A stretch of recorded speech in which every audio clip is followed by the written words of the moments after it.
Chapter 5.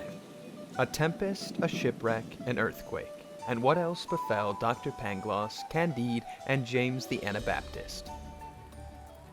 One half of the passengers, weakened and half dead with the inconceivable anxiety and sickness which the rolling of a vessel at sea occasions to the whole human frame, were lost to all sense of danger that surrounded them. The others made loud outcries, or betook themselves to their prayers. The sails were blown into shreds, and the masts were brought by the board. The vessel was a total wreck. Everyone was busily employed, but nobody could either be heard or obeyed over the wind. The Anabaptist, being upon deck, lent a helping hand as well as the rest, when a brutish sailor gave him a blow and laid him speechless. But, notwithstanding, with the violence of the blow, the tar himself tumbled headfirst overboard, and fell upon a piece of broken mast, which he immediately grasped.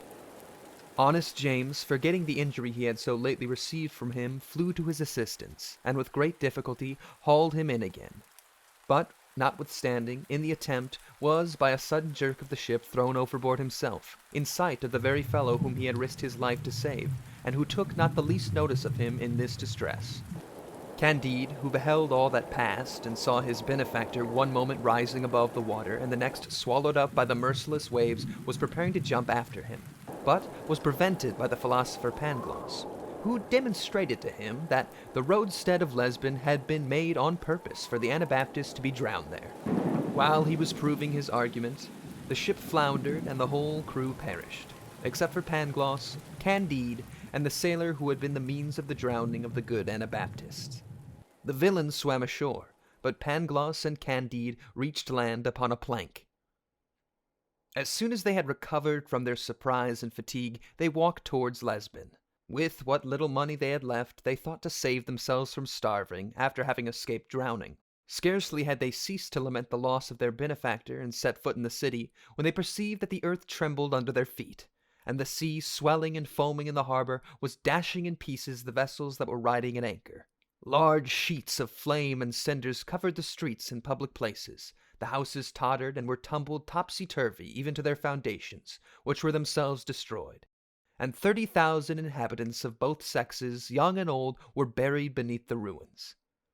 The sailor, whistling and swearing, cried, "Damn it, there's something to be got here."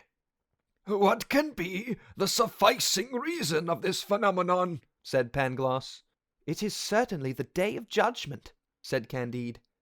The sailor, defying death in the pursuit of plunder, rushed into the midst of the ruin, where he found some money, with which he got drunk, and after he had slept himself sober, he purchased the favors of the first good-natured wench that came his way, amidst the ruins of demolished houses and the groans of half-buried and expiring persons. Pangloss pulled him by the sleeve. "Friend," said he, "this is not right. You trespass upon the universal reason, and have mistaken your time." "Death and zounds," answered the other. "I am a sailor, and was born in Batvia, and have trampled 4 times upon the crucifix in as many voyages to Japan. You have come to good hand with your universal reason." In the meantime, Candide, who had been wounded by some pieces of stone that fell from the houses, lay stretched in the street, almost covered in rubble. "For God's sake," said he to Pangloss, "let me a little wine and oil. I am dying." "This concussion of the earth is no new thing," said Pangloss. "The city of Lima in South America experienced the same last year. The same cause and the same effects. There is certainly a train of sulphur all the way underground from Lima to Lesbon." "Nothing is more probable," said Candide, "but for the love of God, a little oil and wine." "Probable," replied the philosopher. "I maintain that it is demonstrable." Candide fainted away, and Pangloss fetched him some water from a neighboring spring.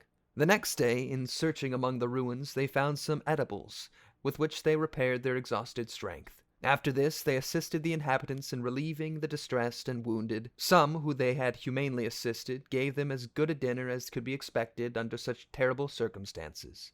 The repast, indeed, was mournful, and the company moistened their bread with their tears. But Pangloss endeavored to comfort them after this affliction by affirming that things could not be otherwise than they were. "All this is for the very best end," said he. For if there is a volcano at Lesbond, it could be in no other spot, and it is impossible but things should be as they are, for everything is for the best.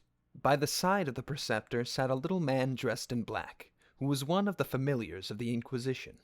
This person, taking him up with great complacence, said, "Possibly, my good sir, you do not believe in original sin. For if everything is best, there could have been no such thing as the fall or the punishment of man." "Your Excellency will pardon me," answered Pangloss, still more politely, "for the fall of man and the curse consequent thereupon necessarily entered into the system of the best of worlds." "That is as much to say, sir," rejoined the familiar, "you do not believe in free will." "Your Excellency will be so good as to excuse me," said Pangloss. "Free will is consistent with absolute necessity, for it was necessary we should be free, for in that the will—" Pangloss was in the midst of his perception when the familiar beckoned to his attendant to help him to a glass of port wine.